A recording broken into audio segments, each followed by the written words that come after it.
which is Senate 74. They're similar bills. And I'll introduce myself. Right. I'm Linda Andrews. I'm probably better known as Jim Andrews' sister, or or Dr. Andrews' daughter from Middlebury. So, but I am Linda Andrews.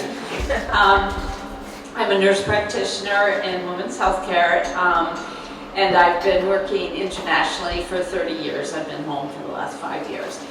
And coming from third world countries to Vermont, and then seeing our health care in crisis, I was like, oh no, there's a lot of work to do here. I was shocked to hear about things like medical debt, job lock, hi Barbara, good. And I just thought, oh my goodness, what is happening here? These high deductibles are just killing people. And people can't afford even to go to primary health care, which we think is so important, because of their high deductibles. It used to be in the old days it was a catastrophic, and then it was like other health care plans. And some people, okay, I'll pay $5,000 deductible and have a catastrophe. Now it's like high deductible, higher deductible, or high deductible for those people that are under 65 with health insurance. So with those high deductibles, people who have these don't want to go for primary care. They can't pay for it. They don't want to pay out of pocket. These deductibles are every year too, so it's not just like one time. So what's happening when people don't go for primary care, they don't get their infection taken care of early, they don't get their diabetes picked up soon enough, they don't get their high blood pressure monitored, they get in big trouble, they go to the ER, which is super expensive, then they have to be hospitalized, which is super expensive. So we thought, well, the one way we could maybe do this is to just be sure everybody gets primary health care. And I know that in 2014 with Shellman, that was before I was back, you almost made it to a Medicare for all, but you didn't make it. There's a pause. So we thought with these bills, we'll start with just primary health care. Let's let sure every Vermonter can go and seek primary health care. And that it would be paid for by the state. But, you could see it as an investment so we won't clog up our ERs and our hospitals, and that would make things cheaper. So anyways, with this bill, there's another issue that people keep talking about, is that we're losing our primary health care providers. So if we got the bill, then where do they go? And we did a research in Addison County, and here's Chris. Oh, good. We did research we did research in Addison County, and we found out that if you're a new person that come to Addison County, it takes at least 6 months to get a primary health care provider in Middlebury. If you're, some people go to Brandon, you can get in as a new patient there in 1 or 2 months. In Bristol, the federally qualified health center can't receive anybody for another year. So we feel with this bill that since you have a single payer, which is Vermont, that the primary health care providers don't have all that paperwork. They don't have all these insurance companies and all these forms to fill out, and they could actually be primary care providers. They would really reduce their administrative burden and be able to do this. And also, if it's single payer, they would be reimbursed properly. Right now, they're not reimbursed properly with Medicare and the other insurances. So so our goal is to get this thing off the wall. We've got a bill in the House, we've got a bill in the Senate, and it's sitting there. Nobody's taking it off the wall. So this year we want testimony, and we want a financial plan, so that in the summer we can really see how much it will cost everybody, and then we can talk about it next year. So we just want you to write anybody you know in the legislature and say, please get this off the wall. Sorry, Chris. Chris is a sponsor for the one in the Senate, so thank you, Chris, for that. Thank you. Senator Ray did just arrive. Would you like to take a couple minutes and talk about anything that you have going on in your committees? Or Sure. Thank you for coming, Chris.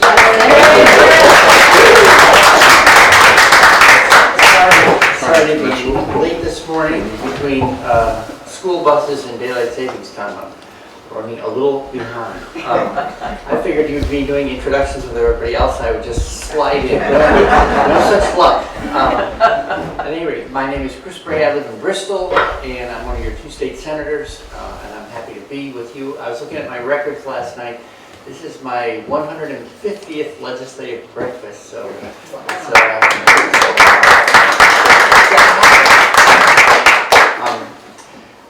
sure, there's a number of things we could talk about, but I know that one of the things that's been on people's minds, and I've heard a lot of questions and discussion about in the last 3-4 weeks, has been the Affordable Heat Act, and I'm happy to provide some information and answer questions on that. The short of it is that 2 things are going on that are motivating for bringing the Affordable Heat Act bill forward, which the Senate voted and sent to the House just the day before we adjourned for town meeting week. And so it's on its way, it's arriving in the House this week. At any rate, the 2 things behind it are, one, we have a law in Vermont that says from now through 2050, we have committed to reducing the amount of pollution we emit in the form of greenhouse gases. The primary source of that is burning things, and especially in Vermont, the 2 things we burn the most of are transportation fuels and heating fuels. That's 75% of the pollution that we emit. This bill addresses the heating side of the equation. And again, so it's a requirement in law, not a suggestion. And as someone who raised their right hand, swore an oath to uphold the law, I'm making, as I think every legislator is, a best faith effort to meet the requirements of that law and to do so in the most affordable way. That's the Affordable of Affordable Heat Act. It's a long-term transition. It's something we have committed to working on, but how can we do it in the most affordable way? That's there's a lot of work to be done to plot that out. I can come back to that. The second thing is that we're in the 2nd winter of record high fuel prices. So Vermonters have spent roughly $650 to $700 million more in the last 2 winters heating than in prior winters. So I want to point out the unaffordability of the current system. I mean, there is a downside beyond the pollution. There's also a high cost. And I didn't receive, no one in Vermont received a notice 2 years ago to say, are you ready to spend an extra $650, $700 million? And a lot of people are struggling to pay bills because of that. So to the extent that we like to think for ourselves in Vermont, is there a way to lessen our connection to a global oil market that really has no interest in taking care of Vermonters, for sure? Never mind the pollution side of the equation. So the Affordable Heat Act looks at ways to transition, again, for the long haul. This is through 2050, and the program, if it goes into effect, wouldn't start until 2026. Too slow for some, too fast maybe for others. But, and it involves making a transition to things like cold climate heat pump hot water heaters, advanced wood heat, solar hot water, good old-fashioned weatherization, geothermal. There are 11 measures that are all moved forward in that bill to say, here's ways to continue to heat and do so more affordably. So where are we now?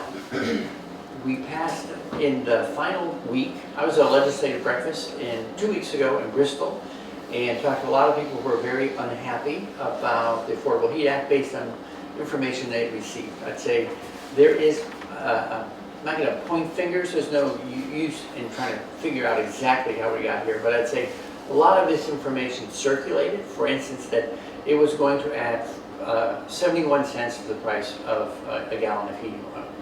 That was a quote-unquote, and this is the Secretary's own words, back of the napkin estimate she made. And she said, I know this is wrong, but I'm just giving you an estimate of the way I'm looking at it. The data analyst for the Vermont Climate Council, of which the Secretary is part of, went back, looked at those figures, and estimated that those were off by more than a factor of 20. So 71 cents might be more in the neighborhood of 2 or 3 cents. Which one is it? We don't want to proceed without knowing more about what the real cost will be. So the bill says that we charge the Public Utility Commission, which does work at the request of the legislature, to work through a detailed plan to be presented to the legislature in 2025 that says, here's how we can make this transition over the next 30 years roughly. Here's what the costs will be in terms of impact on heating fuels for people who participate in the program, people who don't participate in the program. And that next legislature will have to review that plan, introduce a whole new bill, and that bill will be to enact the plan. If they see problems with the plan, like costs, they're too high, they're higher than we thought. Maybe the secretary is right, maybe not, who knows. But rather than prejudge the outcome, the bill says, let's go ahead and do the homework.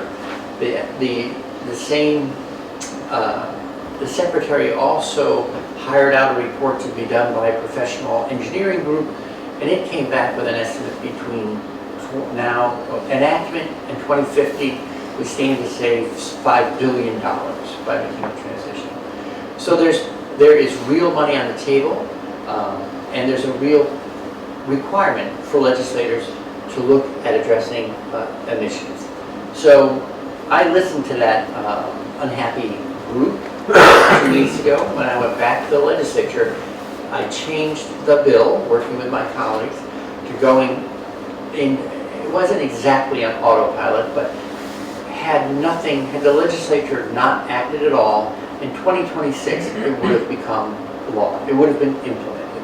Now there is a complete firewall there. The plan gets presented, the next legislature will look at it, and they'll decide whether it makes sense or not, and then there'll be a vote. That has to be House, Senate, and sent to the governor. So there's no autopilot, there's no sort of coasting into the program. We'll all know better numbers by the time that planning is done, and I think it's it's back to me, it's a legal requirement to make our best effort. And secondly, there is, according to the engineering studies we've seen so far, not back in the napkin stuff, there's billions of dollars that Vermonters can save, while also stepping away from a fossil fuels, which are, if you look at their price over time, it's like a sawtooth. It's up and down, up and down. Every time we hit a peak, it is stressful to people, and people end up going, living less comfortably. I myself have lived when cold snap comes, you hear the furnace coming on at 3 in the morning. By the time you get up, you go down to the cellar and check where's the float on your tank. You're hoping you're not going to run out and need to refill soon, because you know how much it costs when you have to get that tank refilled. So that's what's going on with S5. I guess the other thing, some of the I mentioned misinformation. So the bill does not require anyone to stop using heating fuel.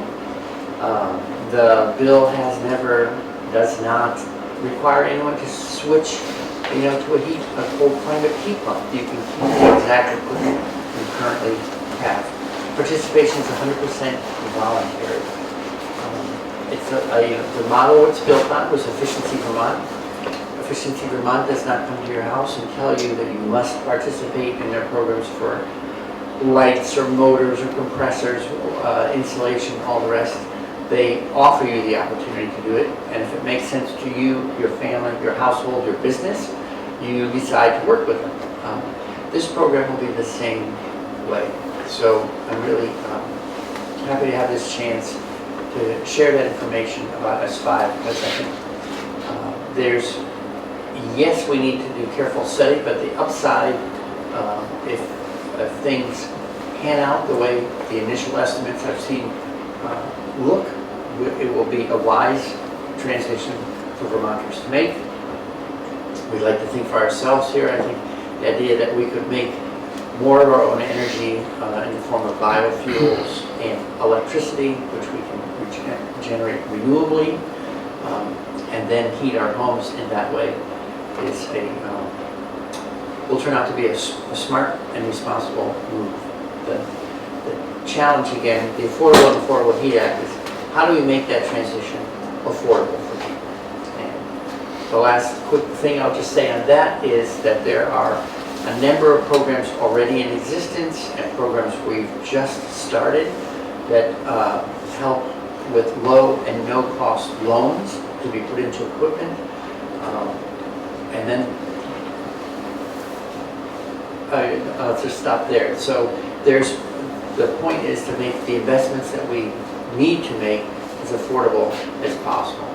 Some people may choose to stick with just with what they have. If you like your current system, you might switch over time to biofuels, which are crop-based oils that are then blended into heating fuel. Over time, the percentage of crop-based oils like soy oil becomes higher, and so you're reducing the amount of fossil. In essence, you're displacing fossil fuel with biofuels. Some people are unhappy about that biofuel component. They would say, let's stop burning everything tomorrow. That's sort of one end of the spectrum. The other end of the spectrum, people say, don't change a thing. So we're navigating, trying to find a responsible path that I think we'll know a lot more about in 2 years. So sorry for the long report, but it's become a hot topic and it's a complicated issue. Yes, I'm Paul Stone from Orwell, and I believe climate change is real. I think we need to get off fossil fuels. The bill was much too complicated, and I'm glad it's going to be a 2-year study. I'm very much against biofuels. Biofuels are devastating the rainforests of Malaysia and other places to plant oil palms to make oil, biofuel oil. 40% of the soybean oil produced in the United States goes to biofuels. 40% of our corn crop produced in the United States goes to ethanol, and I just think that's a crime. We could be producing food, and in the meantime, those crops are eroding the soils, especially in the Midwest, so I just think it's a lose-lose situation, so I hope biofuels eventually gets taken out. Chris, who will be doing the study? I'm concerned about that. I'm glad that's in there. I'm glad the bill has changed. I hope the public is going to be able to participate, but who is doing the study? Thank you, Paul. So the studies are done. Studies are done by the Department of Public Service as well as the Public Utility Commission, and they also will involve the Agency of Natural Resources in the studies. There are a total of 3 studies produced during the next 2 years.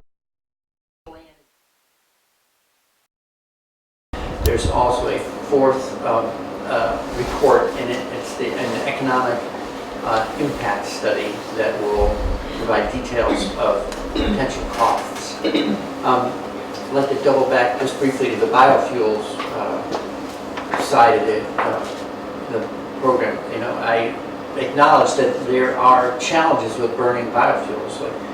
And one of the things that there is a technical advisory group that evaluates every fuel type, every sort of measure that the bill supports, provides subsidies for, from cold climate heat pumps to biofuel, and assesses what's the environmental benefit of using that fuel as well as the environmental downside of using that fuel. So the bill explicitly calls out the fact that there may be conversion of food cropland to biofuel cropland, and what will the impacts of that be. It even goes so far as to call out unintended consequences, not just here but elsewhere. If we have no interest in supporting the deforestation of Southeast Asia in order to create palm plantations, to grow create palm oil and turn it into fuels in Vermont.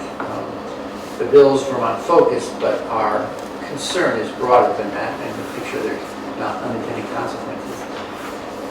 I'd say the biofuel piece of it is certainly a compromise. It's part of the fact that we have hundreds of thousands of people already reliant on burning some kind of fuel in some form of boiler, or furnace. And this provides time, in essence, to make the transition to cleaner technologies. I hope that over time, those cleaner technologies, I don't want to harp on cold climate heat pumps, but they have improved.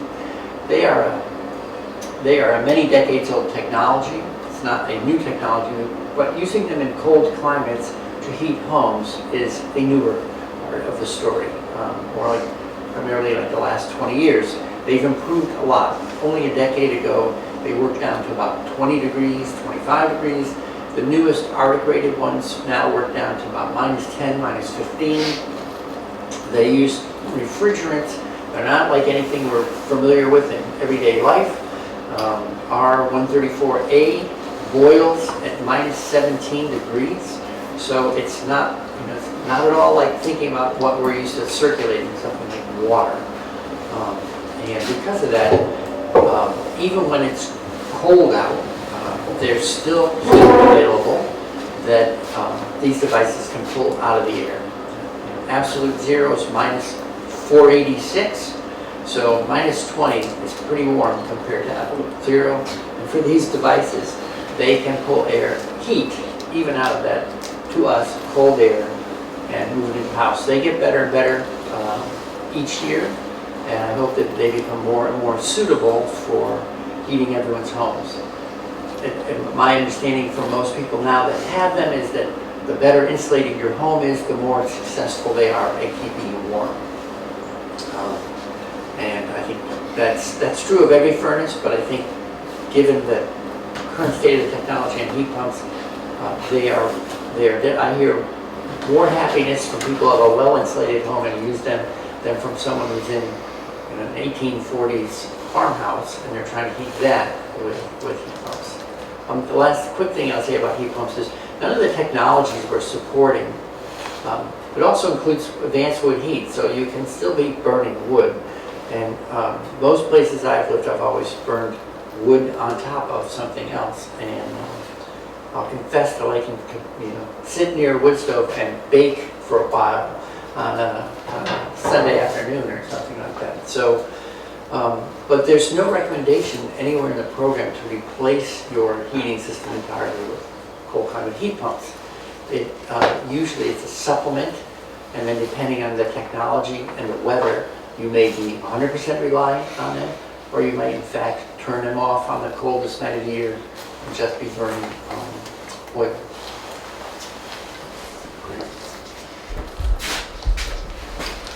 Hi, Fred Kenny from Salisbury. Thanks for coming. I'm glad that the thing is the S5 has gone to a study. More glad that it's gone back to the legislature after that, because the last time the study went to PUC, my electric bills went up by $20 a month, regardless of how much electricity I use, and I have solar and heat pumps.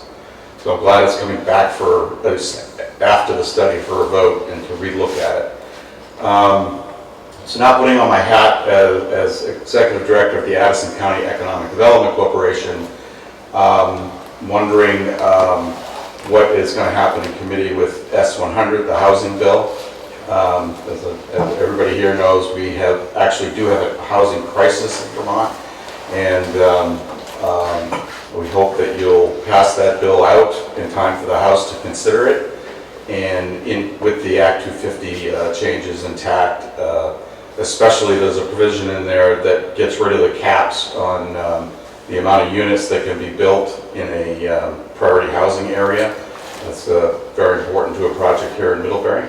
So I'm just wondering what's going to happen in your committee with that bill. Thank you.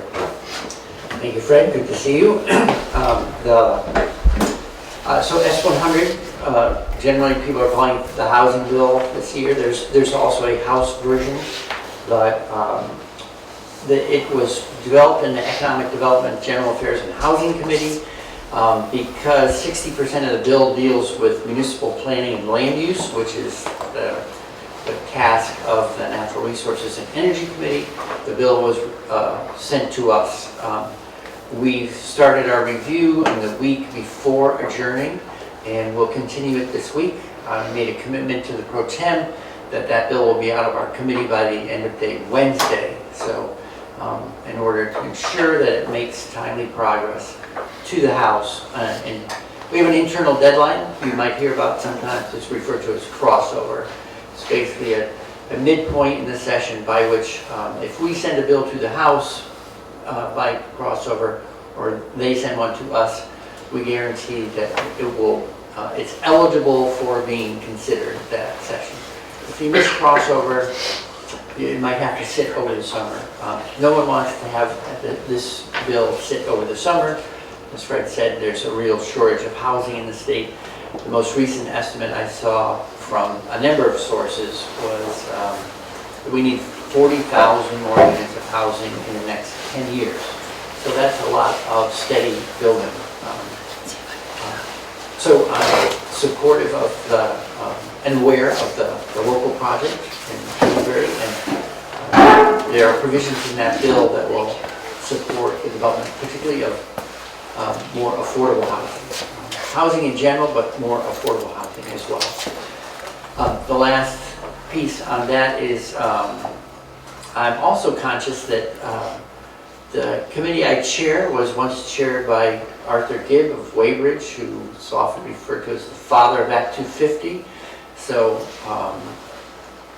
I feel, and I've seen how important Act 250 has been to the state of Vermont in terms of its development over the last 53 years since it was passed.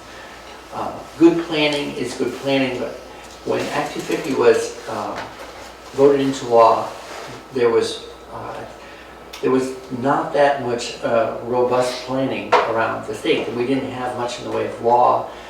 We've come a long way in terms of having local planning commissions and design review boards, etc., to help us do better work on Act 250 or local planning. But Act 250 still has a really important role to play. So we will be looking at how can we protect what is best about the healthy green environment that keeps, I think, most of us.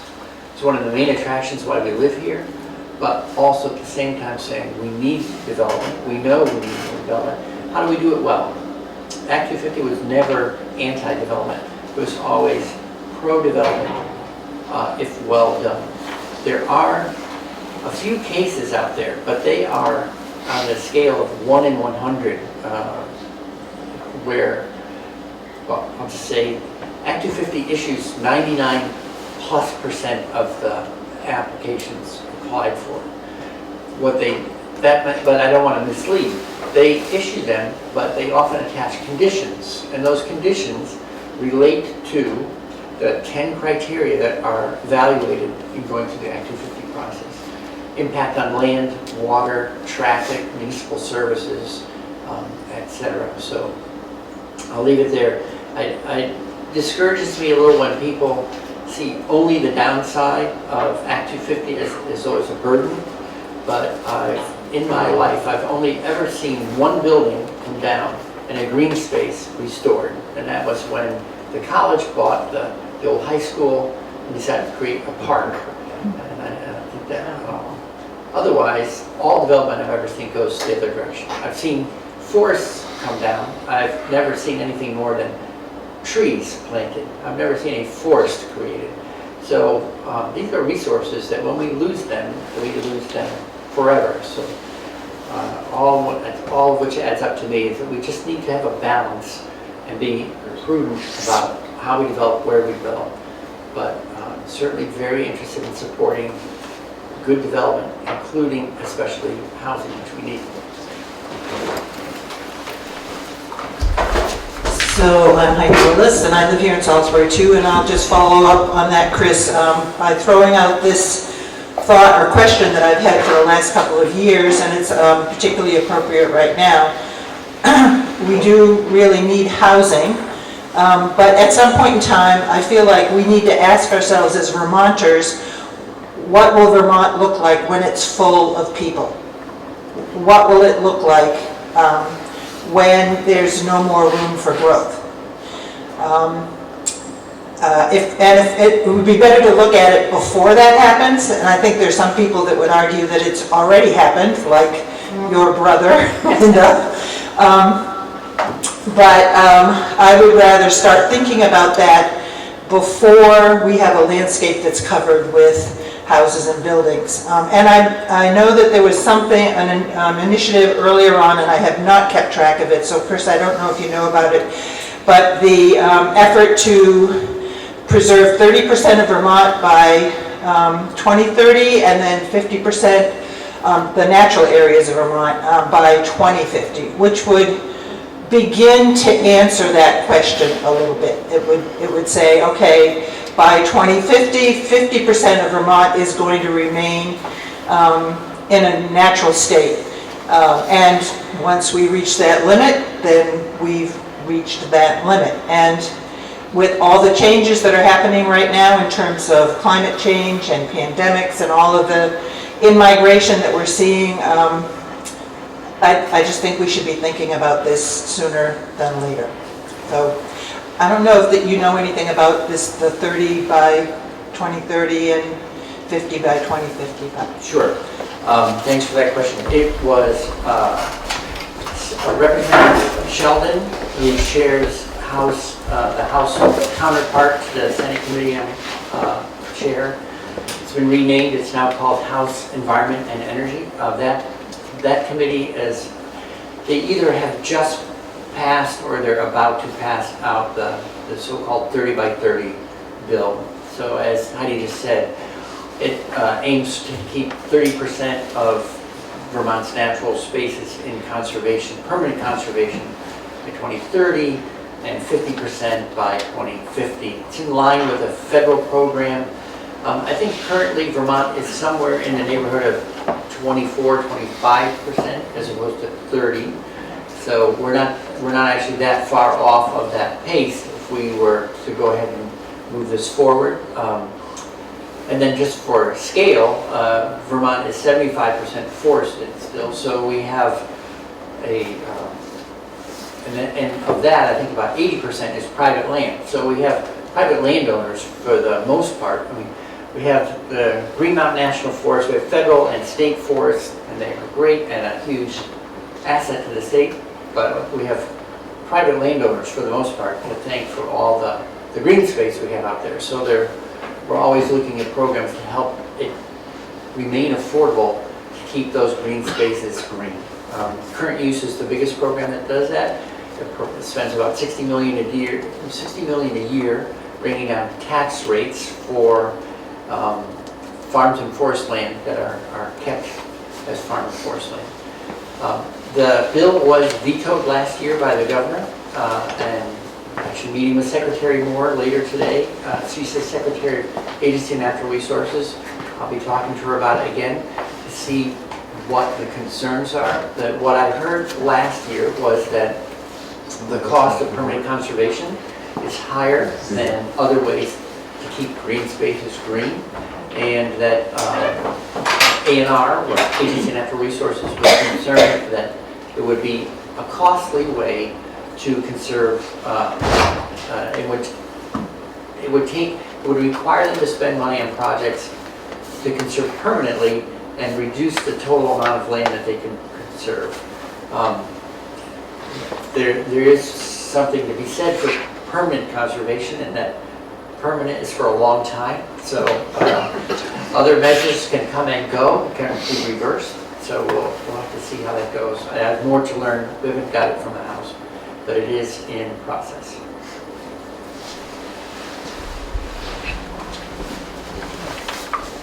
Yeah. May I ask a question, Senator Bray?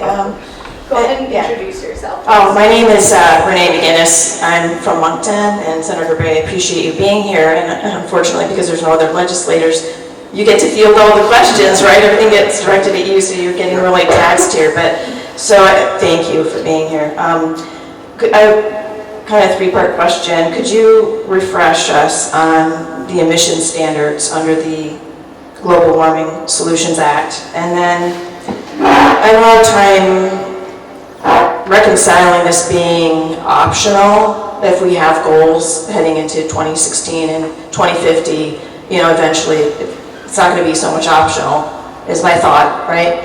And then do you have any information about the burdens that, or not burdens, but what will be required of fuel dealers in order to assist people to help transition, and what are the costs of those transitions? And isn't it true that the cost of those transitions, whatever education or equipment or products that they need to do, is going to be transferred over to the consumer? So it's not going to be a tax, a direct tax, but it would be certainly an increase for consumers and perhaps increase in taxes for these supplemental programs that are going to help lower to moderate income people pay for these programs. Okay. Thanks for those good questions, and maybe you can stand by and help me make sure I answer them. So the schedule is laid out in a bill passed 3 years ago called the Global Warming Solutions Act, and it sets targets for 2025, 2030, and 2050. With that endpoint being an 80% reduction in fossil fuel emissions by 2050. So it's a long period of transition. In terms of costs, so I'm glad you brought that up, because even though I spoke for quite a while about this, there's more to the story. We have said from the beginning, it takes money to save money. It's going to take money to reduce these emissions. So how much is the question? And then what kind of savings can people see? I mean, the most straightforward thing I think people are familiar with is weatherizing. It costs money to weatherize. Once you have, your bills drop. So how long is the payback period? And that is a lot of the homework that needs to be done to develop a full-fledged plan for evaluation in 2025. What will the measures cost, and what kind of payback will you see? How soon? And then what kind of money is available to help make those transitions? So one of the other reasons that we're doing this now, besides the law that compels us to make a best faith effort, is that there is an unprecedented amount of federal money that is coming to Vermont or eligible to come to Vermont through the Inflation Reduction Act passed in Washington. And so our goal is not to leave any money at all on the table, that between tax benefits and grants to Vermonters, outright grants, that we receive all the help we can from that program. The total figure for it is roughly, actually Secretary Moore was talking in committee not that long ago, $620 million, so a large amount of money. Although that unprecedented amount of money, I have to remind myself that in the last 2 years we've spent roughly $650, $700 million more just buying the fuel that we used to buy. No benefit to anyone in the end. It was just money, 80% of which is exported out of state to bring that fuel in at higher prices. So in an underlying model that I think gives us some confidence that we know how to do this and can do it well is Efficiency Vermont itself. It was very controversial at the outset. I see the red light. Would you like to stop? Keep going. It was very controversial when Efficiency Vermont got started. People were worried it was going to drive electric rates through the roof. We already had at that point in 2000 the highest electric rates in the Northeast. And today we have either the lowest or second lowest. We're in competition with Maine. We swap places back and forth. So our electric rates have come down relative to our neighbors. They have been very stable and predictable, unlike the fossil fuel prices. And if you look for the first 20 years, 2000 through 2020, bill by bill, Vermonters invested $709 million into Efficiency Vermont. The lifetime savings that we've purchased through that investment, so I'm saying invest and purchase, because this is not free money. We're putting the money, we're acting as a state as a whole and making that investment. The total savings for $709 million is $2.8 billion. So $1 in, $4 in savings. It's turned out to be a wise investment. It's also reduced electric rates. It's also reduced the amount of electricity we consume, which means there's less pollution required to generate all that electricity. So it's been a win on many levels, and that's the underlying model for affordable heat. There's definitely, again, we acknowledge there's investment to be made. How do we figure out a way to finance that investment that's most affordable? I mentioned before the impact on heating fuel prices. And we had, again, back and aftermath from the secretary who said, I'm sorry that this is wrong. I know it's wrong, but I'm concerned, so I'm going to share this figure of 71 cents. And the 5 days after that, the data analyst from the Vermont Climate Council, which is a 23-member council that the Secretary of A&R basically heads, went back through that back and aftermath and said, I think those figures, again, it's off by a factor of 20 or so. So maybe it's in the neighborhood of 2 or 3 cents a gallon. We don't, it's not that helpful to have either of those. What we really need is to have a thorough economic analysis, and then we can proceed in clarity. Right now, we have estimates, and it puts us in a place, from my point of view, of saying, we know enough, I think, to say we want to look into this. So let's go ahead and do the homework, and then we'll look at that when we have a plan. So I don't know if I got to all your questions.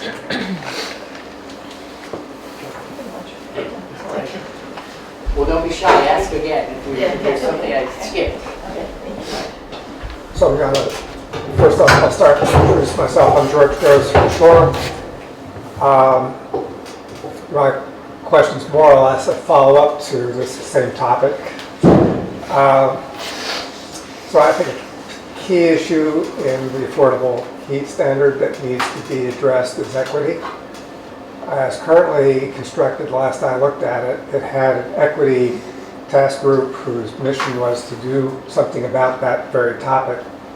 I would like to see the language of that bill modified to explicitly direct that group to identify a mechanism through which, if there is cost bleeding through from acquiring clean heat measures, those so-called clean heat credits, they call them, if in fact that passes through as a cost to the consumer, that there be a mechanism in place to rebate the amount paid on the basis of income and liquid wealth of the consumer, and that be done on a real-time basis with the transactions that they're paying for. And this mechanism would go a long way to addressing this concern, because the ability to bear the cost, if they are bleeding through, is going to be prorated by the amount of whatever schedule you've developed for that rebate. And it could be done on a progressive scale. And I think to actually have a fair, equitable solution to this problem requires something of this nature. And right now I have not seen that topic brought up in these terms on any part of this discussion, whether at the Climate Council or at the Energy Action Network that was kind of the forum developed this initially, or at the legislature. So, equity has been, I think, part of what has made this bill complicated is that we do address equity. I mean, it is a fundamental part of the bill throughout, that we recognize that the so-called energy burden, that is the percentage of any family's income that's dedicated to buying in the energy products you need. Sounds a little fancy, but basically buying gas and heating fuel for the most part for most families, or electricity as well. that the energy burden for low-income Vermonters is a far higher percentage of their family income than for middle and higher income Vermonters. So not really a surprise, but we probably know this intuitively. So the bill actually has a number of provisions all oriented to bringing the highest level of subsidies to the lowest income Vermonters to help make this transition more affordable again. And there, it would be an unjust transition if only those who could afford it could move to cleaner fuels, and those who could least afford it would be stuck on existing fossil fuels that can be so price volatile and currently so expensive. There is, as you said, an equity advisory committee created for the bill, and they are participants from the very outset in the Public Utility Commission. So we're not prejudging exactly what mechanisms will be proposed in the plan, but we have a requirement that the plan address those concerns. So honestly, I would encourage you if the bill passes into law and that equity and the PUC begins its proceedings, which are going to be open to the public, of course, that you be one of the citizens to speak up on that issue and help them think about it. Well, the bill is currently constructed. The last time I saw the language, I admit that it may have changed in the 2 or 3 weeks since I last did look at it. Well, it had a blind spot to the issue that I phrased. It did not put within the scope of its charter the idea of looking at the cost as it bled of the clean heat credits being borne by the consumer. It's entirely been focused on what is the way of making it easy for them to acquire the benefits of moving to a non-fossil fuel basis for their heating. That's one side of the coin, but it's not the full side. In the interim time it takes for someone to make that transition, they are going to continue to bear the price of whatever those clean heat credits are, is my contention. The fuel dealers will expense it. It'll be something they acquire as a business expense, and they'll pass it through to the ensuing fuels that they sell. And I can't blame them for that. That's the way businesses operate. But nonetheless, from our perspective, from a public interest perspective, the equity issue stands out as a major neglected area of this as it currently is created. Well, I hope that in fact it's not neglected and that there's ample close scrutiny of the issue, because it's a repeated discussion in the bill. It doesn't get to the specific mechanism that you're addressing, but it does, for instance, in 2024 and 2025 require the PUC to come back with a study that lays out the cost to participating and non-participating households.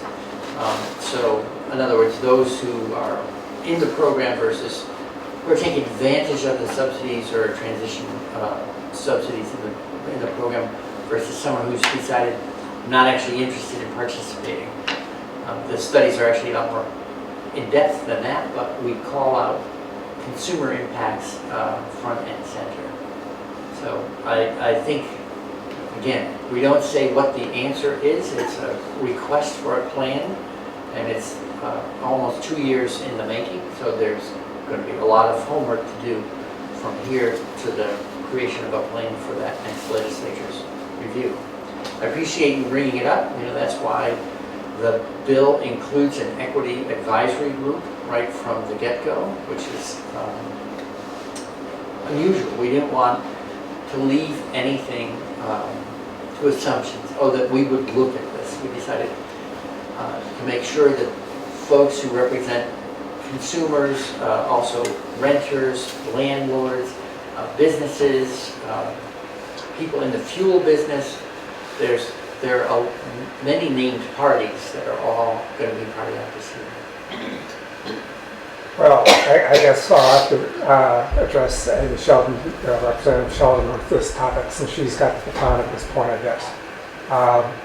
if I'm not mistaken, the House committee will be taking it up over the next few weeks, right? Yes, so I think it'll be introduced, there's a little bit of travel time in the calendar, but basically it should be in the House by the end of this coming week. Okay, I'll obviously pick up the conversation there, too bad she wasn't here today. I'm Robert Burton. Excuse me. I'm Robert Burton from Cornwall. In particular, as much as anybody, I appreciate Chris being here because he was the only legislator that answered my questions on global warming. And we kind of put him under the heat, and I really appreciate the answers that he came up with today. I have some other questions, but we can work on those on the side. I want to say something about the Act 250. I was away for 12 years with the United States Navy training, and then 8 years of active duty, and I'd just come back and was in graduate school when Act 250 came out. Vermont was a disaster. We had big money and parasites coming in and ripping the place apart, and Act 250 was the stopper. And every one of us that was here at that time, living here and looking forward to our own future, it was a blessing. Whether it turned into a disaster or not, that's up to you guys to figure out. But I can tell you, being here at the time, putting that thing in, brought to a screeching halt, ripping this state apart and dumping it into all kinds of little pockets and whatever that was going to be done because people were looking for something and it was not going to be good. So, I'll get back to that. But, oh, one other thing. I have some handouts here for anybody who is interested in some of the basics of global warming that have been pushed on the legislature that aren't accurate. And we're gradually, this is based on people who have a background in science, so anybody that's interested in that, I have some handouts you can use. And then you get back to me, there's information on contact.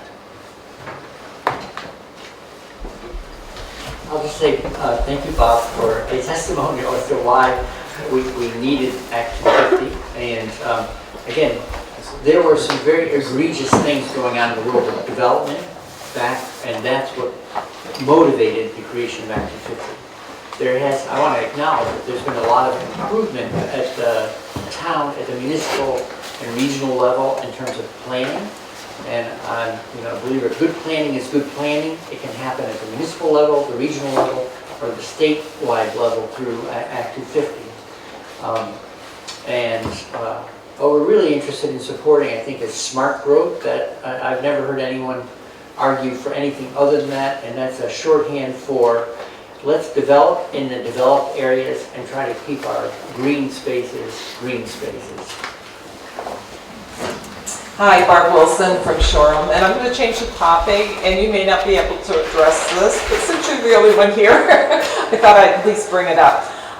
So I know I have like two different kind of questions, right? So the first question, and there's two topics. The first question is pre-K. I know that Ruth Hardy has introduced legislation to really make it mandatory for pre-K to be, I believe, as part of our public school system. And I was just wondering if we can have an update on that. Being on the school board right now, that's obviously something that we'll have to plan for in the future. And a little bit about, do you know where the funding would come for that at all? I mean, and you may not be able to answer this. Yeah, you're right on that. I can't answer that. Now I've been bearing down full court press on natural resource and energy issues.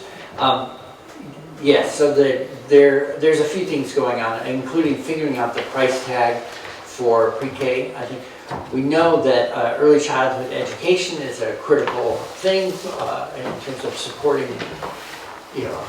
Well begun is half done, right? If you can help kids get up and running and successful in their community and in their school, it's a great economic and humane investment. The challenge is how are we going to pay for it and how much will it cost? There was we had a study done and it penciled out the bill at potentially $170 million a year. So that's a lot of money. Could be a wise and great, very cost-effective smart, humane, investment. But so there is work going on to look into the details of what the scope of the program would be and what the cost would be. And at this point, I can't report anything more than it is definitely a major topic of conversation. It's one of the bills. If there are sort of major bills that are advancing this session, they include Affordable Heat Act, the housing bill, early childhood education, and paid, family paid support. And they all come with price tags, so there's a lot of homework being done and cost estimates being done. I'm sorry I can't tell you in more detail where that bill is at the moment. Yeah, well, thank you for what you could tell me. So I was going to be kind of lazy. I haven't really drilled down in the bill, and I thought, oh, I could come here and talk to Ruth. The other question I have is kind of healthcare related, and I know, for years I've talked about primary healthcare, right? Since probably 2017. So what how do we get it off the wall? I think that's the key question, right? How do we get it off the wall? I think people understand the merits for it, all that kind of stuff, but having watched this for the last, since 2018, basically just floundering and having enough support, a lot of support for it. How do we get it off the wall? Well, so as the lead sponsor of S74, the Universal Primary Care Bill on the Senate side, I agree. I mean, of all the things we do in healthcare, primary care is the one area where it's a cost-effective investment. You can see the return. If we have to reduce everything to monetary terms, you could say that it's money spent that's well spent because it just saves us money, if not for wanting to live in a community that takes care of everyone who needs care, which I think is what we ought to be aiming for. I would encourage anyone who has an interest in, Linda, what's the number of the House bill? 156. Thank you. So H156 and S74 are the two, they're essentially the same bill, House and Senate versions. And I would write to your legislators and just remind them of if you're interested in supporting this, to ask them to get off the dime and take it up. I don't know how far we'll get, but if it's not taken up and discussed, we're not going to make progress. I don't know that we get an entire bill and program created this year, but if we can at least get the conversation moving, there may be, we might end up requesting further homework to get done, further cost estimates, ways of building a program like that. So, yeah, I don't know, I went 2 weeks ago to a legislative breakfast in Bristol, and by the time I got back to Montpelier, I changed the bill. So, speaking up helps. And yeah, and the House side, I don't want to diss the Senate, but we had, I think, 10 people on our bill, roughly a third of the Senate. The House members sound bigger. It's roughly a third of the House, around 50 members, all signed onto that bill too. So a lot of interest. I think it's I think what people are experiencing is a bit of a hangover from during the Shumlin administration. There was discussion about having a complete public health care system, and the cost became so high that and the complexity of moving to it became so great that it kind of collapsed in a heap at one point. And I think a lot of people who had worked on that for years in hoping to move that forward were exhausted. And I said, okay, they just sort of stepped back from bigger plans like universal primary care. So I'd say it's time, we've had enough time to rest. I hope we get people back up on their feet and working on this again. Thank you. I think we're approaching the end of our time, but I wanted to change the topic one more time. I'm Heidi Willis, again from Salisbury, and I just wanted to speak about this event, about the legislative breakfast, which I really, really appreciate.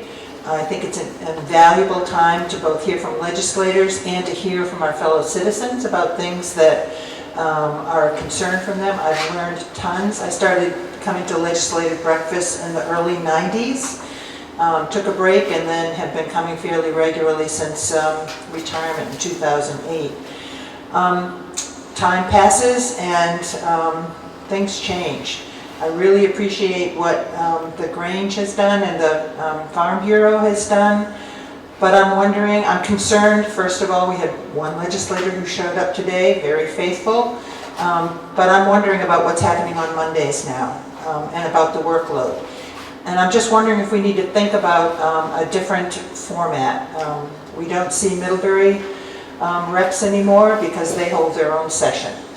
But they are working on issues and things that affect all of us. So it would be really helpful to hear from them too.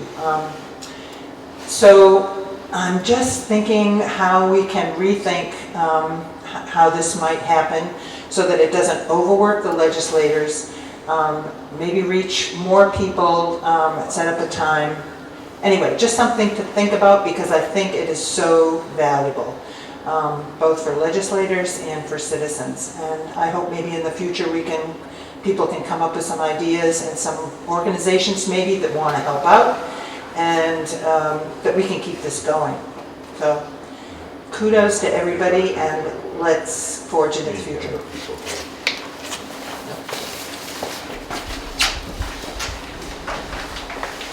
I will talk just quickly on that. We did have this conversation as we were planning these events this season.